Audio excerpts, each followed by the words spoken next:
Boker Tov. We continue with our 3-minute daily dose of Torah.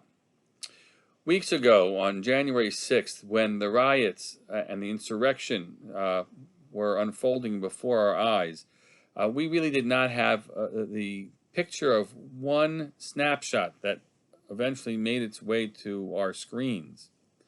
We saw the people who were pushing through the gates and through the walls and those horrors.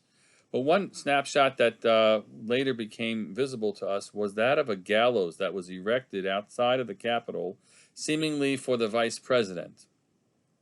Whether that was a symbolic or actually for real, we don't know at this point. But that image of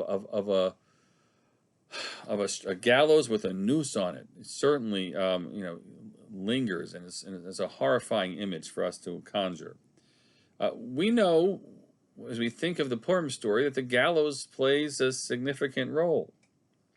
It's complicated, but first, in the end of chapter 2, the two men who sought to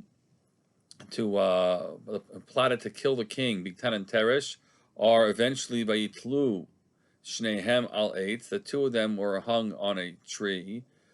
Haman is advised by Zeresh and his loved ones to build a 50-foot gallows for Mordechai, and eventually those gallows will not hang Mordechai, but will hang Haman, and seemingly, whether it's the same one or another one, will hang his 10 sons. Two things to note.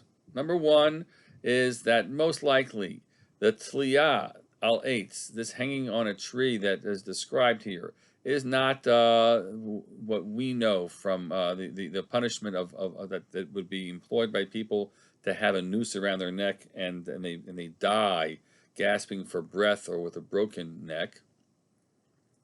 This seems to be impalement, that they'll be impaled upon the post after having already been executed. And what's clear in the storyline that as if you line it up into something that one of the modern commentaries reads into this as well, is that the punishment of hanging someone in this way of impalement is to make a public spectacle, and specifically of someone who has sought to undermine the king, to riot against the government. That is. Or to plot against the government, I should say, that is what Tliyah Eitz is for. And that Haman, excuse me one second. What is clear as Rav Yoni Grossman reads this is that that's what Haman sought to set Mordechai up as. That Mordechai is working against the interest of you, the king. He seeks your harm. And the family suggested, just you can easily set him up that way, frame him that way, and he'll be finished. The problem in the Megillah story is, of course, that when he comes to make that case, the king has just read the story of how Mordechai saved him from the plotters who sought to kill him, and that Mordechai is one of the few trusted people who will protect the king. And so the argument to hang Mordechai becomes moot pretty quickly, to hang him or to impale him. And ultimately, it is seen that it is Haman who stands against the interest of the king. Just a read, as you're going to enter reading Megillat Esther tonight in shul or on Zoom. You read the story, and every time you come at it, there's something new to see. This being one of them in the context of events that have taken place here.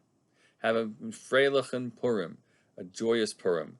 And indeed, may we and the Jewish people see Ora, V'Simcha, V'Sason, V'Ikar, not just us, but the whole world, to see light and joy in all manner of celebration.